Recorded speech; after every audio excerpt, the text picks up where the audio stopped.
यीशु मसीह के नाम से आप सभी का अभिवादन करते The हैं। promise for Israel, और जो इज़राइल के लिए जो वायदा है, and it is found in the book of Isaiah, chapter 62, verses 1 to 4. But we will just read 2 verses. और यशाया 62 उसका 1 से लेकर 4 तक, लेकिन हम केवल 2 वचन ही पढ़ेंगे। First 2 verses it says, "For Zion's sake I will not hold my peace, and for Jerusalem's sake I will not rest, until her righteousness goes forth as brightness, and her salvation as a lamp that burns. The Gentiles shall see your righteousness, and all the kings your glory." सिय्योन के निमित्त मैं चुप ना रहूंगा और यरूशलेम के निमित्त मैं चैन ना लूंगा, जब तक कि उसकी धार्मिकता प्रकाश के समान और उसका उद्धार जलती हुई मशाल के समान दिखाई ना दे। तब जाति जाति के लोग तेरा धर्म और सब राजा तेरी महिमा देखेंगे, और तेरा एक नया नाम रखा जाएगा जो यहोवा के मुख से निकलेगा। Amen. So God bless Israel.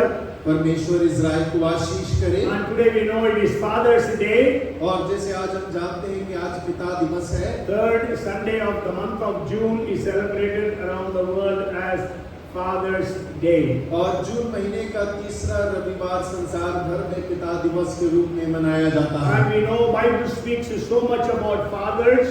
और हम जानते हैं कि बाइबल जो है पिता के बारे में बहुत बातें करता And है। we know God is our heavenly Father. और हम इस बात को भी जानते हैं कि परमेश्वर हमारा स्वर्गीय पिता है। And we also have spiritual fathers. और इसके साथ साथ हमारे आत्मिक पिता भी हैं। Maybe we will read that verse from the book of 1 Corinthians chapter 4 and verse 15. और आइए हम पहला कुरिन्थियों चौथा अध्याय उसका 15 वचन हम पढ़ेंगे। Paul is saying like this. और पौलुस वहाँ इस प्रकार से कहते For हैं, though you might have 10,000 instructors in Christ, yet you do not have many fathers. For in Christ Jesus I have begotten you through the gospel.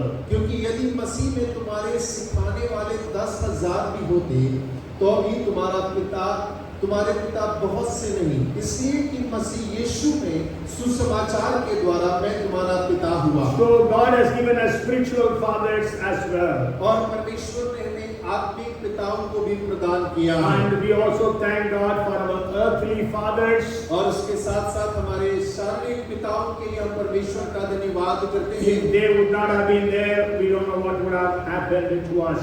और हम इस बात को जानते हैं यदि हमारे शारीरिक पिता ना होते तो हमारे साथ क्या होता। In the scriptures, the word fathers come at least 1675 times. और देखिए जो पिता शब्द है वो बाइबल में 1675 बार आया है। Okay, so every father here should remember that one day our children will follow our example instead of our advice. और हर एक पिता जो यहाँ पर है उसे इस बात को जानना चाहिए कि एक दिन हम सभी के बच्चे हमारी सलाह से ज्यादा हमारे उदाहरण का उपयोग करेंगे। You know, Abraham lied, Isaac also said the same lie. और देखिए अब्राहम ने झूठ बोला, इसहाक ने भी ठीक वैसा ही झूठ कहा। Father starts drinking at 40, children start drinking at 20. और पिता 40 पर पीना आरंभ करता है, बच्चे 20 में ही आरंभ कर देते हैं। And so we are gathered here in the presence of God और हम सब यहाँ जब परमेश्वर की उपस्थिति में इकट्ठा हुए to हैं hear the things of God. कि हम परमेश्वर की बातों के बारे में सुने। When we read Acts chapter 10 verse 33, और जब हम प्रेरित 10 उसके 33 को पढ़ते the हैं latter part says like this. और उसका जो अंतिम भाग है वो इस प्रकार से कहता है। Cornelius is actually telling this. और कुरनेलियुस इस बात को कह रहा है, Now therefore we are all present before God to hear all the things commanded you by God. अब हम सब यहाँ परमेश्वर के सामने हैं ताकि जो कुछ परमेश्वर ने तुझसे कहा है उसे सुने। So we are all here to hear what God has spoken to me to share with you. और हम सब यहाँ पर इसलिए इकट्ठा हुए हैं कि जो परमेश्वर ने मुझसे कहा है उस बात को हम सुने। Okay, after the service, at least meet 3 fathers and wish them Happy Father's Day. और सभा के बाद में कम से कम 3 पिताओं से मुलाकात करें और उन्हें पिता दिवस के बधाई को दें। And last month we had the Mother's Day. और पिछले महीने हमने माताओं का दिवस को मनाया था। I spoke to you from 4 mothers in the book of Hebrews 11th chapter. और इब्रानी उसके 11वें अध्याय से मैंने 4 माताओं का उदाहरण लेके वचन को आपके साथ में साझा किया। I was praying, Lord, what I should share for the Father's Day. और मैं प्रार्थना कर रहा था परमेश्वर पिता दिवस के दिन में किस वचन को मैं बांटूं। So the Lord impressed on me to preach on the acronym Father, F-A-T-H-E-R. और Father.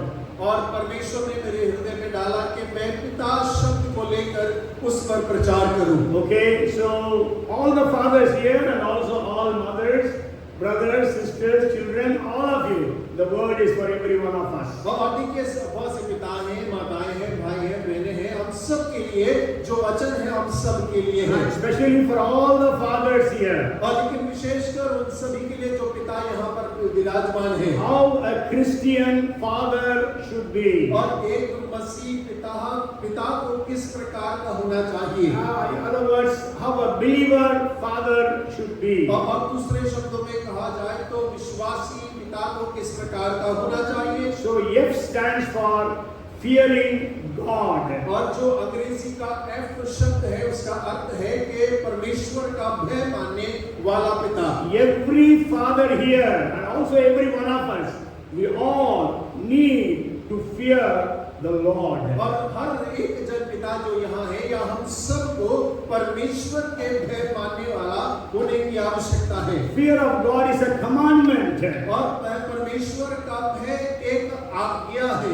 I don't know, maybe if there are more than 50 references or verses in the scriptures where it is being commanded that we have to fear God. और Bible के अंदर में 50 वचनों से ज्यादा वचन दिए गए हैं और आज्ञा किया गया है कि हमें परमेश्वर का भय मानने की आवश्यकता है। Maybe we will read just one verse from the book of Leviticus chapter 19 and verse 14. और लय व्यवस्था उसका 19 अध्याय उसका 14 वचन हम पढ़ेंगे। You shall not curse the deaf nor put a stumbling block before the blind, but shall fear your God. I am the Lord. 19 and verse 14. और 19 और उसका 14 वचन कहता है, बाहरी को शाप ना देना और ना बहरे को शाप ना देना, ना अंधे को के आगे ठोकर रखना और अपने परमेश्वर का भय मानना, मैं यहोवा हूँ। Yes, so we have to fear the Lord. It is a commandment. और हमें परमेश्वर का भय मानने की आवश्यकता है, ये परमेश्वर की आज्ञा है। And again the word comes there. और देखिए बार-बार ये शब्द आता है। And not only that, when we fear God, God has kept for us so many blessings. और उतना ही नहीं, लेकिन जब हम परमेश्वर का भय मानते हैं, परमेश्वर ने उसके सामने बहुत सारी आशीषें हमारे लिए रखी हैं। Maybe we will read a verse from the book of Psalms chapter 31 and verse 19. और भजन 31 और उसका 19 वचन को हम The पढ़ेंगे। first part says, "Oh, how great is your goodness, which you have laid for those who fear you." आहा, तेरी भलाई क्या ही बड़ी है जो तूने अपने डरवेयों के लिए रख छोड़ी है। So when we fear God, God has kept many blessings for us. और जब हम परमेश्वर का भय मानते हैं, परमेश्वर ने हमारे लिए बहुत सारी आशीषों को रखा I है। have noted down at least 38 blessings by fearing God. और देखिए मैंने लिख कर रखा हुआ है, जब हम परमेश्वर का भय मानते हैं करीब 38 आशीषों को हम देख पाते Do you हैं। remember any father in the scriptures who was a man who feared God? और क्या आपको याद आता है बाइबल के अंदर में एक ऐसे पिता के बारे में जो परमेश्वर का भय मानता हो? Abraham, David,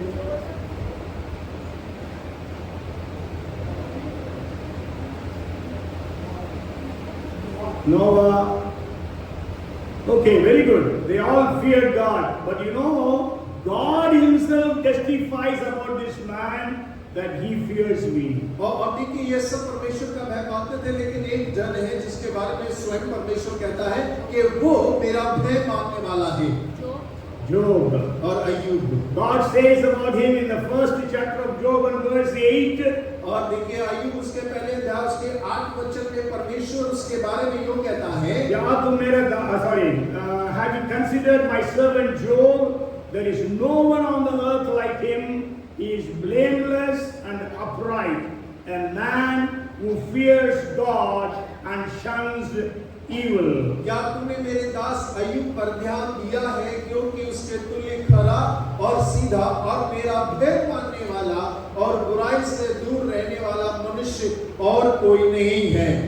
If God would give you and me a testimony, what will be our testimony? और देखिए यदि परमेश्वर आपके और मेरे बारे में गवाही देता है तो हमारी गवाही कैसी होगी? Can God say that we are blameless and upright? और क्या परमेश्वर इस बात को कह सकता है कि हम खरे और सीधे हैं? Can God say that we fear God? और क्या परमेश्वर इस बात को कह सकता है कि हम परमेश्वर का भय मानने वाले हैं? So we have to be people, men and women of God who fear God. और हमें तो एक ऐसे स्त्री पुरुष होने की आवश्यकता है जो परमेश्वर का भय मानते हो। Even when we read Acts chapter 10 and verse 2, और जब हम प्रेरित 10 उसका दूसरा वचन पढ़ते हैं, Cornelius was not saved. और कुरनेलियुस का उद्धार नहीं हुआ था। Cornelius was not a Jew. और कुरनेलियुस कोई यहूदी नहीं था। He was a Gentile. और वो एक अन्य जाति था। About him it is written like this. और उसके बारे में इस प्रकार से लिखा है, He was a devout man and one who feared God with all his household, who gave alms generously to the people and prayed to God always. वह भक्त था और अपने सारे घराने समेत परमेश्वर से डरता था और यहूदी लोगों को बहुत दान देता और बराबर परमेश्वर से प्रार्थना करता था। So do we fear God today? और क्या आज हम परमेश्वर का भय मानते हैं? You know, the Bible says there is no fear of God before their eyes. There is no fear of God before their eyes. और बाइबल इस प्रकार कहती है कि उनकी आंखों के सामने कोई परमेश्वर का भय नहीं That is है। what we read in Romans chapter 3 and verse 18. और वही रोमी 3:18 में हम पढ़ते हैं। Okay, so we need to have the fear of God. और हमें परमेश्वर के भय की आवश्यकता I है। always explain the fear of God in this way. और मैं हमेशा परमेश्वर के भय को इस प्रकार से वर्णन करता हूँ। Just imagine we receive a phone call from Jesus.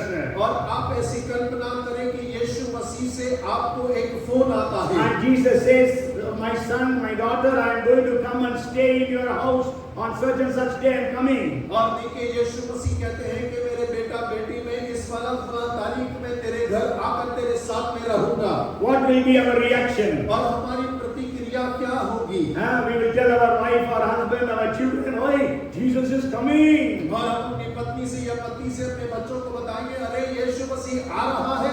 What will be the posters that will be removed from our walls? और देखिए वो कौन-कौन से तस्वीरें होंगी जो हम अपनी दीवारों से हटाएंगे। What will be the books that will be removed? और जो किताबें हम पढ़ते हैं वो कौन-कौन सी होंगी जो हम What are the हटाएंगे। changes that are going to be made? और वो कौन-कौन से बदलाव होंगे जो हम अपने घर के अंदर में करेंगे। Okay, Jesus has come to your house. और ठीक है यीशु मसीह आपके घर आ गए। How will you speak to your husband or wife? और आप किस प्रकार से अपने पत्नी से या पति से बात How करते will हैं? you speak to your children?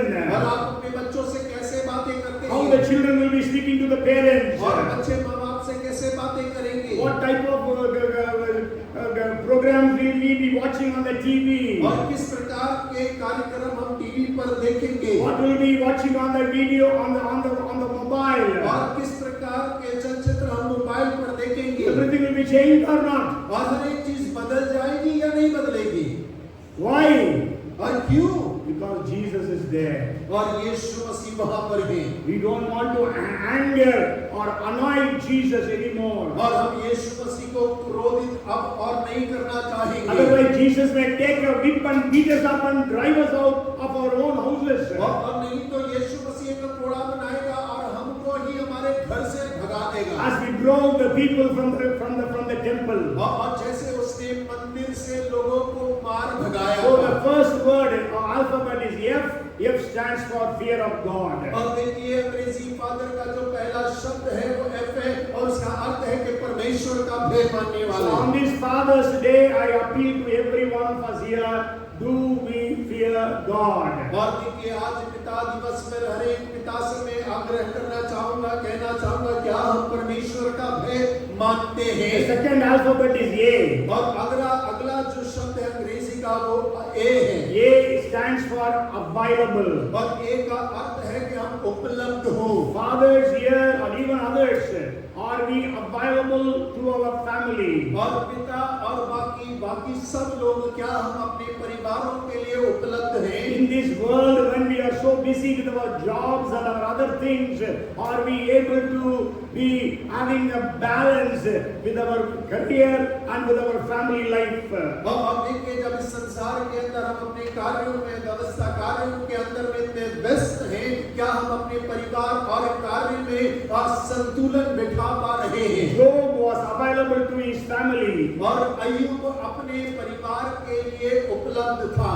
Every day, if you read the 5th verse of the 1st chapter, और यदि आप अय्यूब के पहले अध्याय का 5वां वचन it पढ़ेंगे says, so it was when the days of feasting had run their course that Job would send and sanctify them. He would rise early in the morning and offer burnt offerings according to the number of them all. For Job said, it may be that my sons have sinned and cursed God in their hearts. Thus Job did regularly.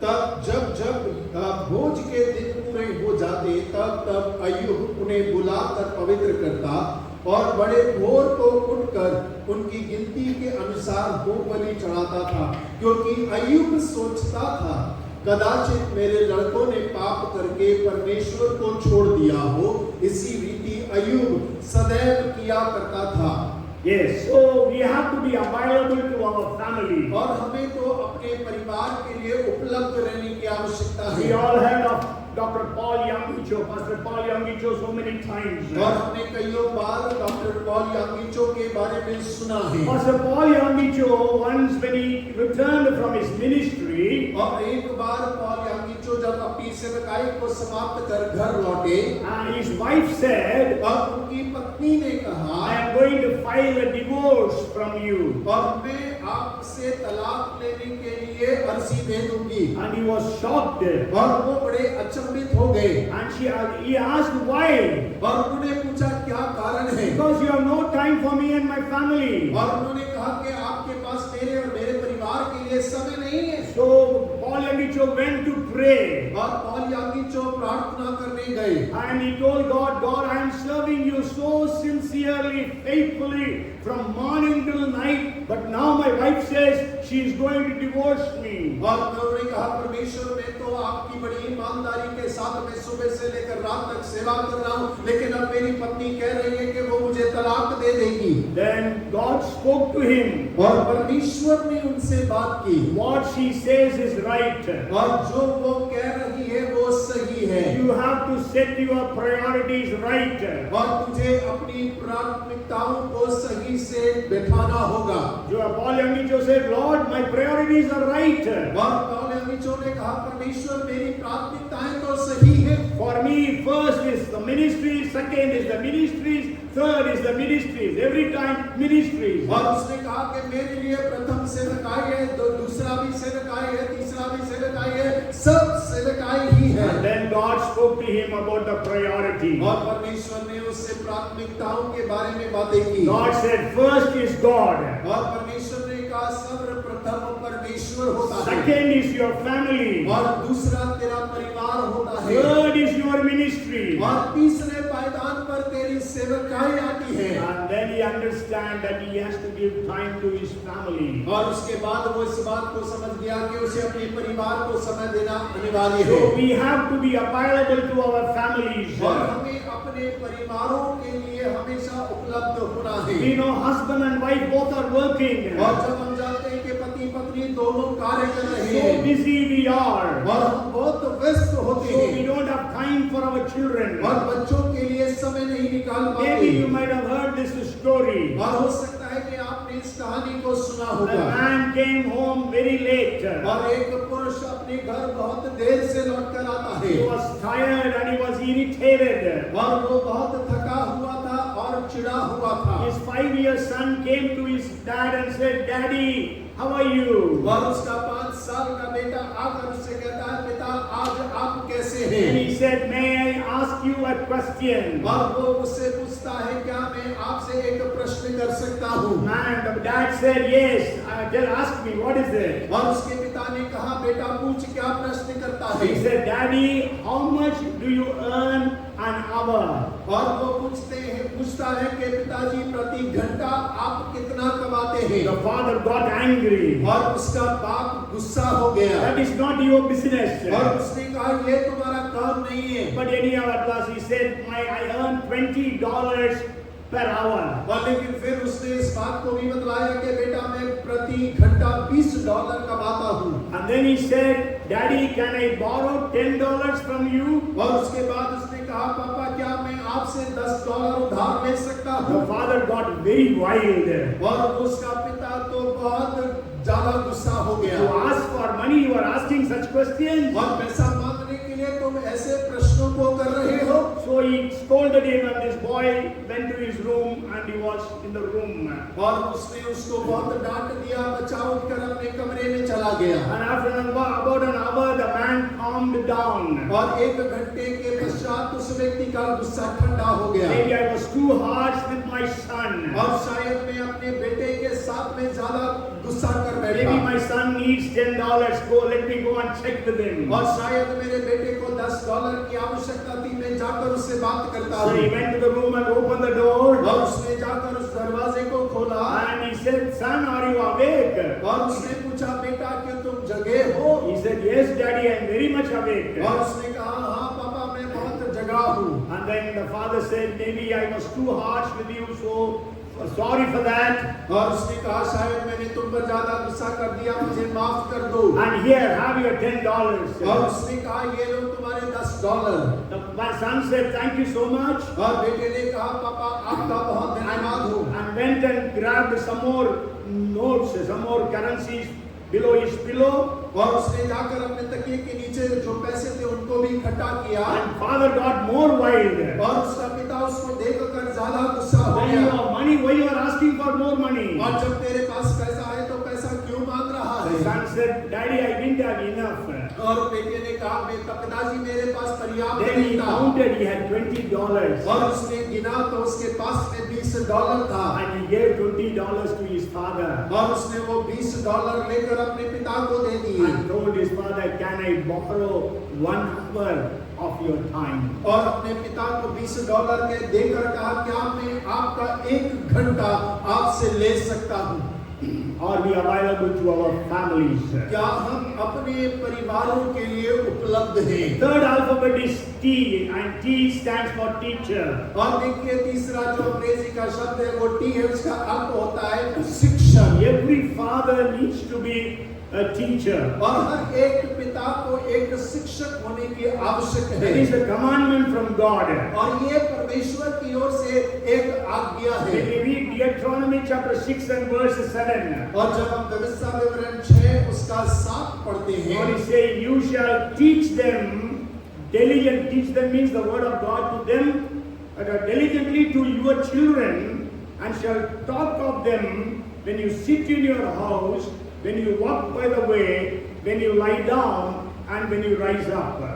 और तू उन्हें अपने बाल बच्चों को समझाकर सिखाया करना, और घर में बैठे मार्ग पर चलते लेटते उठते इनकी चर्चा किया करना। Okay, so we have to teach our children. और हमें अपने बच्चों को शिक्षा देने की आवश्यकता है। And that is a commandment from God again. और ये परमेश्वर की ओर से आज्ञा है। The book of Proverbs, और नीति वचन की जो पुस्तक है, it is the teaching of father, that is Solomon, to his sons. और आप देखिए वो एक पिता जो सुलेमान है, वो अपने बेटों को शिक्षा दे रहा है, उसकी पुस्तक है। The entire book of Proverbs is just instructions upon instruction given by the father to his children. और देखिए जो पूरा का पूरा नीति वचन का पुस्तक है वो निर्देशों के बाद निर्देश है जो एक पिता अपने बच्चों को दे रहा है। Our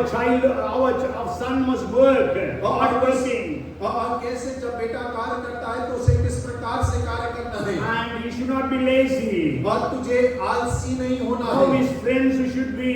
और तेरे मित्र किस प्रकार के होने How चाहिए, he has to choose his wife. और किस प्रकार पत्नी का चुनाव करना How he है, has to run a business. और किस प्रकार व्यापार को चलाना How है, he must be wise. और के साथ बुद्धिमान होना Why he चाहिए, should not be a fool. और उसे मूर्ख क्यों नहीं होना So है। all these different teachings are fully written in the book of Proverbs. और ये सारी शिक्षाएं जो है नीति वचन की पुस्तक के अंदर में विवरण के साथ लिखी गई है। Every father must be a very good teacher to their children. और हर एक पिता को अपने बच्चों के लिए एक अच्छा शिक्षक होना चाहिए। Sure, many of the fathers, they teach their children maths, science, chemistry, physics, whatever it is. और हाँ, बहुत सारे पिता जो हैं अपने बच्चों के अध्ययन में सहायता करते हैं, हिंदी सिखाते, गणित सिखाते, विज्ञान सिखाते, जो विषय वो पढ़ते हैं उन्हें वो सिखाते हैं। But we also need to teach our children to fear God, to accept Jesus, to love God. और हमें तो अपने बच्चों को परमेश्वर का भय मानना, परमेश्वर की आज्ञाओं को मानना, उसे ग्रहण करना, उसके पीछे चलना, उसके वचन को सिखाने की आवश्यकता है। If we don't teach them, और यदि हम उन्हें ना सिखाएं, the world will teach them all nonsense. और तब संसार उन्हें सारी मूर्खता की बातों को सिखा देगा। That's why we know the generations are getting bad to worse. और यही कारण है कि हम देखते हैं कि जो पीढ़ी है वो बद से बदतर होती जा रही है। The moral decline we see in the society. और जो समाज के अंदर में उनका आचरण है वो गिरता चला जा रहा I है। want to tell you another story. और मैं आपको एक और कहानी को बतलाना There चाहता was हूँ। a farmer, his name was Fleming. और एक किसान था जिसका नाम फ्लेमिंग था। He was a poor Scottish farmer. और वो एक गरीब स्कॉटिश किसान था। One day, when he was working in his farm, और जब वो अपने खेत के अंदर में कार्य कर रहा he था, heard the cry of a young child asking for crying for help. और उसने उस खेत में एक बच्चे की रोते हुए आवाज को सुना जो मदद के लिए पुकार रहा था। He dropped his tools and ran to the bog, the slush that was there near their house. और देखिए जो उनके घर के पास में एक स्थान था वो अपने सूल को लेकर उसकी तरफ दौड़ पड़ा। And there was a young boy, terrified boy, who was drowning in the mire, in the slush.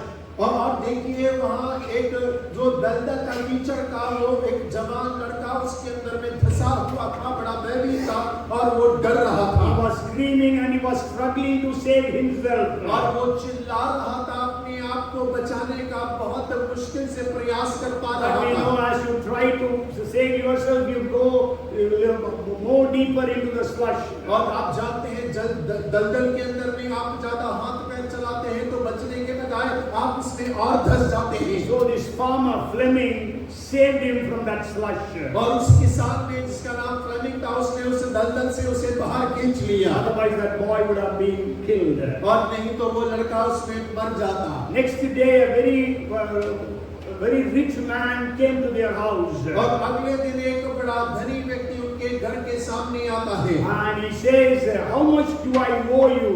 और वो कहता है कि मेरा ऊपर तेरा कितना कर्जा है। I was my son is the one whom you saved yesterday. और क्योंकि वो मेरा बेटा था जिसकी जान कल तुमने बचाई थी। But then the farmer said, no, I cannot take even a single pie. और उस किसान ने कहा ना मैं तो एक तमड़ी भी आपसे ना लूंगा। That time the farmer's son ran into the house. और उसी समय पे किसान का बेटा घर से दौड़कर आया। Then the rich man said, is that your son? और उस धनी ने कहा क्या ये आपका बेटा है? Then he said, okay, I will have a deal with you. और उसने कहा ठीक है मैं आपके आपके साथ में एक समझौता करता I हूँ will take your son to London to my place. और मैं आपके बेटे को मेरे स्थान लंदन ले जाता And I हूँ will send him to the same school where my son studies. और मेरा बेटा जहाँ पढ़ता है उसी स्कूल में आपके बेटे का अध्ययन कराऊंगा। And this is the statement that rich man said. और देखिए ये वाक्य है जो उस धनी पुरुष ने कहा। If the lad is anything like his father, he will no doubt grow to be a man we both will be proud of. और वो कहता है यदि इस बेटे के अंदर में बाप का जरा सा भी गुण होगा तो इसमें संदेह नहीं है कि हम दोनों आशीषित होंगे और बढ़ेंगे। So the rich man took the son to London and he began to study there. और वो धनी व्यक्ति उसके बेटे को ले गया लंदन और वो वहां पे जाके पढ़ने लगा। He studied in the best schools और उसने वहां के सबसे उत्तम स्कूल में पढ़ाई की and he graduated from St. Mary's Medical School in London. और लंदन के सेंट मैरीज मेडिकल स्कूल से उसने अपना ग्रेजुएशन किया And he went on to become the very famous Sir Alexander Fleming. और वो एक बड़ा महान अलेक्जेंडर फ्लेमिंग करके व्यक्ति बना। Anybody knows what he invented? और कोई जानता है अलेक्जेंडर फ्लेमिंग ने किस बात की खोज की थी? Penicillin. और pencil. Years after, the rich nobleman's son was on his deathbed. और देखिए कई सालों बाद इस धनी व्यक्ति का पुत्र जब मृत्यु शैया पर था And you know what saved him? आप जानते हैं किस बात ने उसे बचा लिया? Penicillin saved him. और पेंसिलिन ने उसकी जान को बचा लिया। The name of the nobleman is Lord Randolph Churchill. और उसका नाम था Lord Randolph Churchill And his son's name is Sir Winston Churchill. और उनके बेटे का नाम था Winston Churchill. So a father's teaching can have such great impact upon the children. और देखिए एक पिता की शिक्षा अपने बच्चों के ऊपर में इतना गहरा प्रभाव डाल सकते हैं। So fathers, what is our teaching to our children? और तो पिताओं हमारी क्या शिक्षाएं हैं जो हम अपने बच्चों को देते I'm हैं? rushing through because time is also going up. So next alphabet is the H. H stands for every father must be a helper. और देखिए अंग्रेजी का H अगला शब्द है उसका अर्थ होता है कि हर एक पिता को एक सहायक होने की आवश्यकता है। We help our children. और हम अपने बच्चों की सहायता We करते help हैं our children in growing. और हम अपने बच्चों की बढ़ने में सहायता करते हैं We send our children to school. और अपने बच्चों को स्कूल भेजते हैं We help our children in their studies, और उनकी पढ़ाई में सहायता करते हैं in their responsibilities, और उनकी जिम्मेदारियों में and also to overcome their problems and difficulties. और उनकी समस्याओं में उनकी परेशानियों में उनको उनसे बाहर आने में सहायता करते So we हैं have to help our children. और हमें अपने बच्चों की सहायता करने की आवश्यकता And है। you know, David, he helped his son Solomon. और दाऊद को जानते हैं जिसने अपने बेटे सुलेमान की सहायता किया Helped Solomon in building the temple for God. और उसने सुलेमान की सहायता किया कि वो परमेश्वर के लिए भवन का निर्माण कर We सके। don't have time to read all those references, और हमारे पास समय नहीं है कि हम उन सारे वचनों को पढ़ें but I will give you the references. You can go home and read them. और मैं आपको वचन बतलाता हूँ आप घर जाकर आप उन्हें पढ़ सकते And we हैं all know, so David was not to build a temple और हम सब जानते हैं कि दाऊद को मंदिर नहीं बनाना था because God said he cannot build it. और क्योंकि परमेश्वर ने कहा कि तू निर्माण नहीं कर सकता But God said your son will build it. और परमेश्वर ने कहा परंतु तेरा बेटा उसको बनाएगा So when we read 1 Chronicles chapter 22 and verse 14 onwards, और पहला इतिहास उसके 22 उसके 14 से आगे जब हम पढ़ते we हैं read that David gathered so much of gold, so much of silver, so much of all materials for building that temple. और हम वहां पर इस बात को पढ़ते हैं कि दाऊद ने बहुत सारा सोना लकड़ी बहुमूल्य पत्थर हीरे उसने इकट्ठे करके रखे कि मंदिर का निर्माण हो Not सके only that, in the 29th chapter also, verses 3 to 5, we read that above that, David was again giving for the building of the temple. और देखिए 29वें अध्याय में तीसरे वचन से आगे पढ़ेंगे तो केवल उतना ही नहीं उससे भी ज्यादा दाऊद जो है मंदिर के निर्माण के लिए सामानों को इकट्ठा करता है And when we read 1 Chronicles chapter 28, verses 11 to 19, और जब पहला इतिहास 28 उसके 11 से 19 हम पढ़ते हैं there we read that David told Solomon the temple should be. और वहां पर दाऊद सुलेमान को बताता है कि मंदिर किस प्रकार से बनना चाहिए। Because God had revealed to David how the temple should be. और क्योंकि परमेश्वर ने दाऊद के ऊपर में प्रकट किया था कि मंदिर किस प्रकार का होगा। So David helped Solomon to build the temple. और दाऊद ने सुलेमान की सहायता की कि वो मंदिर का निर्माण कर So सके। another story for you for this point. और इस बिंदु के लिए एक और कहानी मैं आपको सुनाता हूँ। In 1346 AD, there was a war between France and Britain. और फ्रांस और ब्रिटेन के बीच में 1346 में एक लड़ाई लड़ी गई। Henry III was the king of Britain. और हेनरी तृतीय उस समय ब्रिटेन के राजा हुआ करते थे। Prince Edward was sent by the father to lead the battle or the war. और प्रिंस एडवर्ड जो है उस लड़ाई में अगुवाई करने के लिए पिता के द्वारा भेजे गए। And the father said to his son, whenever you need help, I will be there to help you, bringing a great army. और उस पिता ने अपने बेटे से कहा, पिता बेटा जब तुझे सहायता की आवश्यकता होगी मैं तेरे लिए हमेशा तैयार रहूंगा, तेरे पीछे एक बड़ी सेना को लेकर तेरी सहायता करने के लिए तत्पर रहूंगा। The battle was very severe.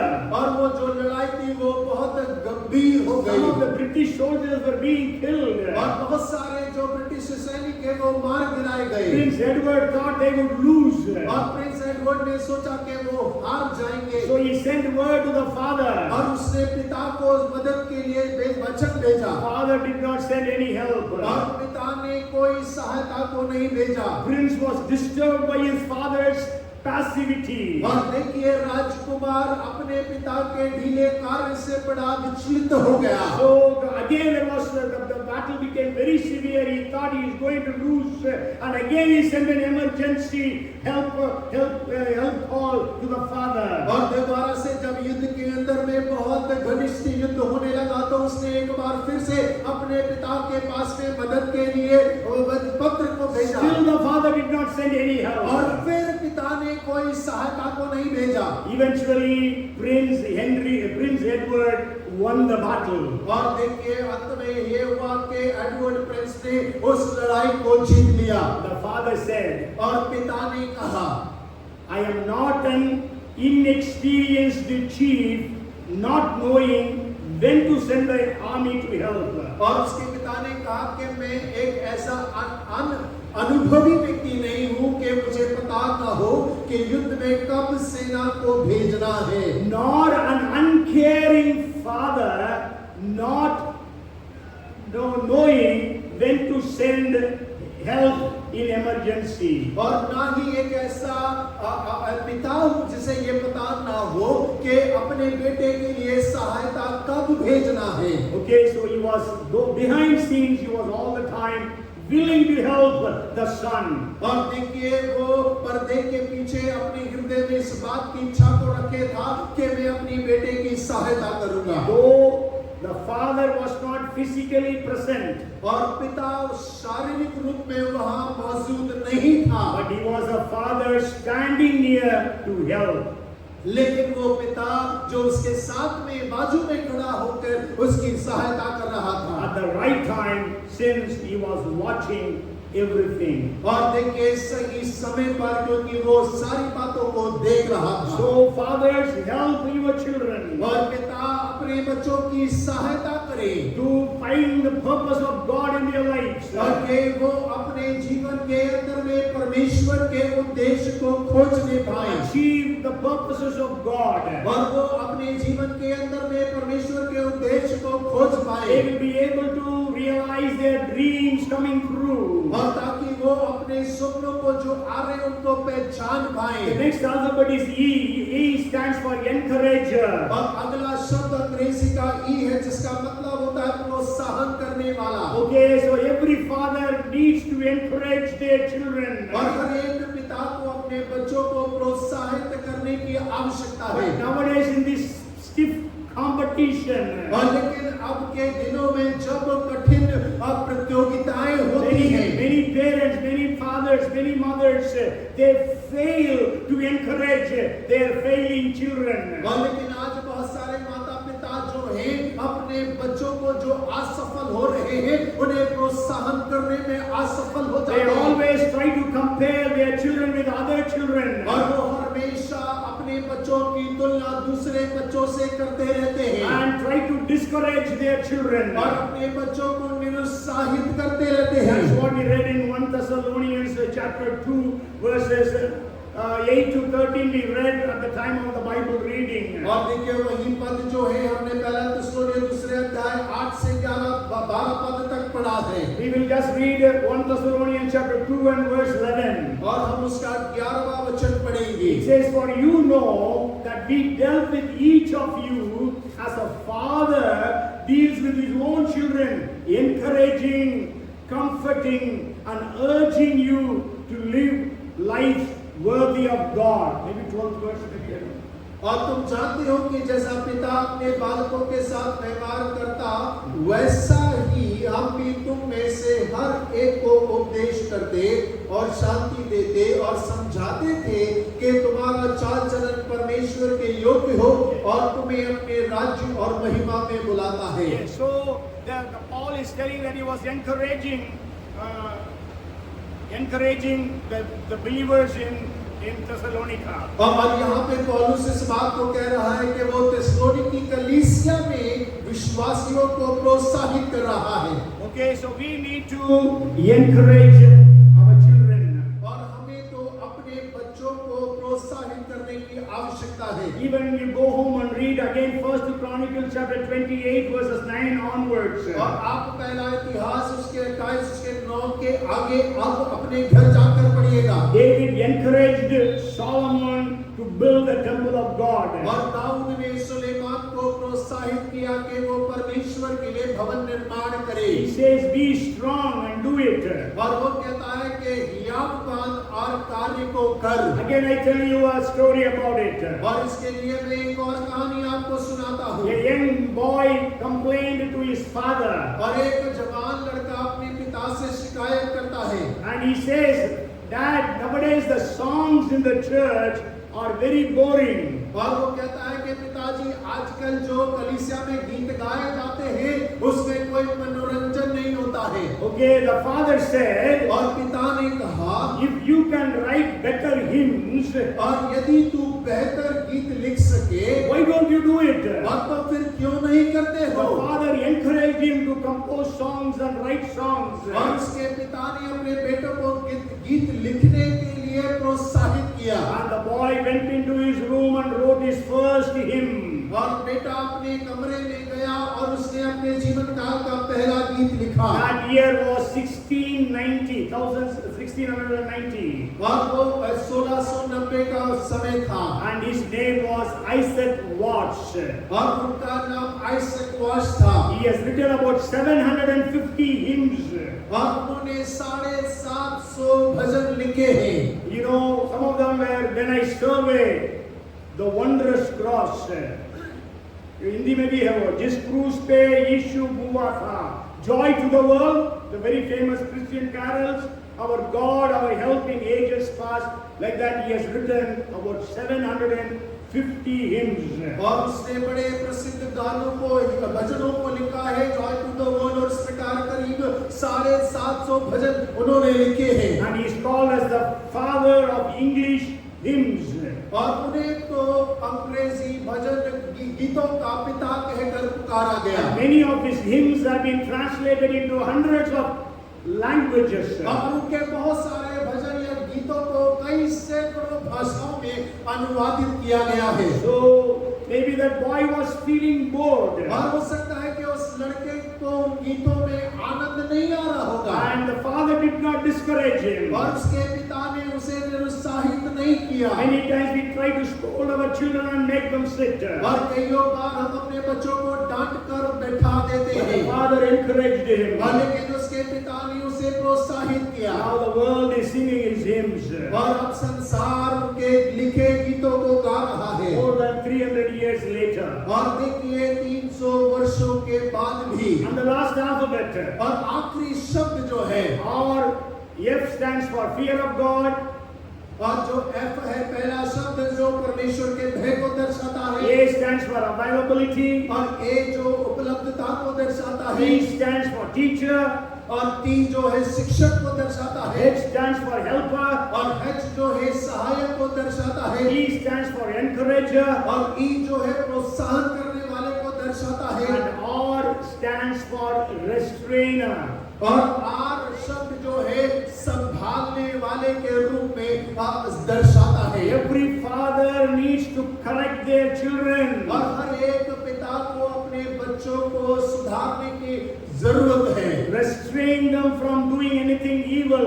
और कुछ भी बुराई करने से रोकने की आवश्यकता है। If you read Proverbs chapter 29 and verse 17, और यदि आप नीति वचन 29 और उसका 17 पढ़ेंगे, correct your son and he will give you comfort. He will also delight your soul. और धर्मी पुरुष 29:17. अपने बेटे की ताड़ना कर तब उससे तुझे चैन मिलेगा और तेरा मन सुखी हो जाएगा। There are a lot of verses in the book of Proverbs about chastening or correcting our children. और देखिए सुधारने के बारे में, ताड़ने के बारे में नीति वचन में बहुत सारे वचनों को दिया गया है। If you read Proverbs 13 and verse 24, और यदि आप 13 उसका 24 को पढ़ेंगे, he who spares his rod hates his son, but he who loves him disciplines him promptly.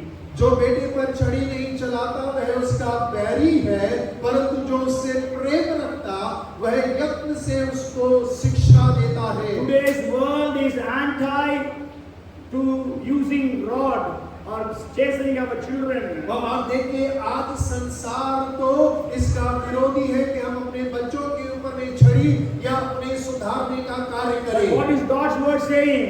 लेकिन परमेश्वर का वचन क्या कह रहा He है? says, he who spares his rod hates his son. और जो बेटे पे छड़ी नहीं चलाता वह उसका बैरी है। And we all know about Eli, the pastor at the time of Samuel, before Samuel. और आप देखिए सैमुअल से पहले जो पासवान थे एली, उसके बारे में हम सब जानते He हैं। did not restrain his sons. और उसने अपने बच्चों को बुराई करने से नहीं रोका। And we know because of that his entire family was cursed. और हम जानते हैं कि उसके कारण उसका पूरा का पूरा घराना श्रापित हो गया। All of them were killed on one particular day. और सारे के सारे एक ही विशेष दिन में मार दिए Again, I गए। will just share a story again. और दोबारा से एक और कहानी आपके साथ में साझा करता हूँ। There was a little boy who had very bad temper or anger. और एक छोटा लड़का था जिसे बहुत जल्दी से गुस्सा आ जाता था। His father wanted to restrain him from that habit. और उसका पिता उसके उस आदत से उसे रोकना चाहता था। His father gave him a bag of nails. और उसके पिता ने उसे एक झोला कीलों का दे दिया। Thick nails. और मोटी कील का एक झोला उसे And दिया। he said, whenever you lose your temper, और वो कहता है कि जब कभी तुझे गुस्सा आए, you must hammer a nail on our fence. और उसने कहा कि तू कील को हमारी बाउंड्री पे ठोक देना। Okay, the first day the boy had driven 37 nails. और पहले दिन उस लड़के ने 37 कील ठोक दी। Okay, anyhow, over the next few weeks he could have control over his anger, and then less and less number of nails he was hammering every day. और देखिए जैसे हफ्ते भर गुजरते जा रहे थे उसका क्रोध कम होता जा रहा था, संतुलन हो जा रहा था, कील भी वो कम उपयोग कर रहा था। And one day he came to the father and said, Daddy, I don't get angry anymore. और एक दिन अपने पिता से आकर कहता है, पिता अब मुझे क्रोध बिल्कुल नहीं आता है। The father was very happy and he said, और उसका पिता बड़ा आनंदित था और उसने कहा, every day that you don't get angry, you remove one nail from that fence. और उसने कहा कि प्रतिदिन जब तुझे गुस्सा नहीं आता है तब उसे बाउंड्री से एक एक कील तू दोबारा से निकालना। And when you have removed all the nails, tell me. और जब तुम सारी कील को उखाड़ लोगे तो मुझे बताना। Then the boy said, Daddy, all the nails I have removed. और उस लड़के ने कहा, पिताजी मैंने सारी कील कील उखाड़ दी है। The father took the boy to the same fence. और पिता ने उस लड़के को उस दीवार के पास में ले गया। You have done very well, my son. और बेटा तुमने बहुत अच्छा कार्य किया But है। look at the holes in the fence. और उसने कहा कि उस दीवार के अंदर में छेद जो है उन्हें देखो। The fence will never be the same. और जो दीवार है वो पहले जैसे कभी ना होने When पाएगी। you say things in anger, और जिन बातों को आप क्रोध में कहते हैं they leave a scar just like this one. और वो वैसे ही निशान छोड़ जाते हैं। You can put a knife in a man and draw it out. और आप एक आदमी के अंदर चुरा घुसा कर निकाल सकते हो। How many times you may say sorry, और कितनी बार आप माफी मांगोगे, but then the wound is still there. और लेकिन घाव तो फिर भी बना रहेगा। The verbal wound is as bad as a physical one. और देखिए जो मुंह से निकले घाव है वो बिल्कुल शारीरिक घाव के बराबर होते हैं। Friends are very rare jewels indeed. The friends are very rare jewels. और देखिए जो मित्र हैं वो बहुत कीमती घेरे हैं। So they make you smile and encourage you to succeed. और वो आपको मुस्कुराने का बहाना देते और आपको सफल बनाते हैं। But by anger we lose the relationships and the friendships. और लेकिन हम क्रोध के कारण अपने मित्र को और अपने रिश्तों को खो देते हैं। So today on this Father's Day, let us commit our lives और आज पिता दिवस पर हम अपने जीवन को समर्पित करें so that God would bless every one of us to be good fathers, good mothers, good brothers, good sisters. और ताकि परमेश्वर हम सभी को आशीष करें कि हम एक अच्छे पिता, अच्छी माता, अच्छे भाई और अच्छी बहन बन सके। Maybe you don't have a father, और हो सकता है आपके शायद पिता ना हो, but we know we all have God as our heavenly और Father. हम सब इस बात को जानते हैं कि हम सबके परमेश्वर स्वर्गीय पिता के रूप में We हैं। can see all these qualities in the Father. और जब हम इन सारी योग्यताओं को पिता के अंदर में देखते हैं, Sure, there is no need for Father to fear, God to fear, but He is very favoring. F stands for favoring God. और देखिए हाँ उसे भय की नहीं, लेकिन हाँ उसे वो पक्ष करने वाला परमेश्वर है, हम पर उद्धार करने वाला परमेश्वर We है। know God is always available 24/7. और हम इस बात को जानते हैं परमेश्वर हर समय 24 घंटे हमारे लिए उपलब्ध है। Whether you are the den of lions or a fiery furnace, और चाहे आप आग के भट्टे में हो, चाहे शेर की मांग में क्यों ना हो, whether you are in a storm or a shipwreck, और चाहे आप जहाज जो डूबने वाला है या तूफान में, अब वो आपके साथ है। and we know God is our teacher, और हम जानते हैं कि परमेश्वर हमारा शिक्षक है, He is our helper, और वो हमारा सहायक है, He is our encourager, और वो हमें प्रोत्साहन करने वाला and He is है, our restrainer. और वही हमें रोकने वाला है। As a father, Abraham said, और एक पिता के रूप में अब्राहम ने कहा, my son, God will provide for you. और मेरे For बेटे us. परमेश्वर हमारे लिए मुहैया कराएगा। Jacob said, I will not let you go until you bless me. और याकूब ने कहा कि जब तक तू मुझे आशीष ना करे मैं तुझे छोड़ूंगा नहीं। Maybe we just read one verse and we will finish for this day. और हम एक वचन पढ़कर आज के दिन के लिए समाप्त Let करेंगे। us pray for this prayer for all our families. और हो कि हम इस प्रार्थना को अपने पूरे परिवार के लिए करें। We will read from the book of 2 Samuel chapter 7 and verse 29. और दूसरा सामुएल उसका 7 अध्याय और उसका 29 वचन। It says, now therefore let it please you to bless the house of your servant, that it may continue before you forever. For you, O Lord God, have spoken it, and with your blessing let the house of your servant be blessed forever. तो अब प्रसन्न होकर अपने दास के घराने पर ऐसी आशीष दे कि वह तेरे सम्मुख सदैव बना रहे, क्योंकि है प्रभु यहोवा तूने ऐसा ही कहा है, और तेरे दास का घराना तुझसे आशीष पाकर सदैव बने रहे। Yes, amen. आमीन। So let our houses be blessed forever. और हो कि हमारे घराने सदैव आशीषित रहें। Come, let us pray. और आइए हम प्रार्थना करें। Father, we are so grateful to you this evening. पिता हम आज शाम के लिए आपके बहुत धन्यवादी You हैं। are our heavenly Father. और आप हमारे स्वर्गीय पिता And हैं। also you have given us earthly fathers. और उसके साथ आपने हमारे शारीरिक पिता को भी We दिया thank है। you for all our earthly fathers. परमेश्वर हम अपने शारीरिक पिता के लिए आपका धन्यवाद We thank करते you for हैं। all our spiritual और fathers. हमारे आत्मिक पिताओं के लिए आपका धन्यवाद करते Help every father and everyone here, that everyone will be able to fear God. और परमेश्वर हर एक पिता को और हर एक जन की आप सहायता करें कि वो आपका भय माने Everyone will be available to their family. और हर एक जन अपने परिवार के लिए उपलब्ध रहे Everyone will be able to teach one और another. हर एक जन एक दूसरे को शिक्षा देने पाए Everyone will be able to help one और another. हर एक जन एक दूसरे की सहायता करने पाए Encourage one और another. एक दूसरे को प्रोत्साहित कर सके Also help us to restrain one another. परमेश्वर इसके साथ हमारी सहायता करे कि हम एक दूसरे को बुराई करने से रोके रखें Bless every father here. और हर एक पिता को आप आशीष Bless करें every household here. और हर एक घराने को आप आशीष करें And Lord, let our families be blessed forever, we pray. और परमेश्वर हम प्रार्थना करते हैं कि हमारे परिवारों को आप सदा आशीषित करें All the glory and honor belong to you. और सारा आदर और महिमा आप ही को है In Jesus' name we pray. और यीशु मसीह के नाम से इस प्रार्थना को मांगते हैं Everyone said, और हर एक जन जोर से कहे Amen. Amen. Amen. Amen. Now the grace of our Lord Jesus Christ, the love of our Heavenly Father, the fellowship, the anointing, the gifts of the Holy Spirit be upon us all, especially the fathers and all the families, now and forevermore. Amen. Amen. Bolo Prabhu Yeshu Masih ki. Hallelujah.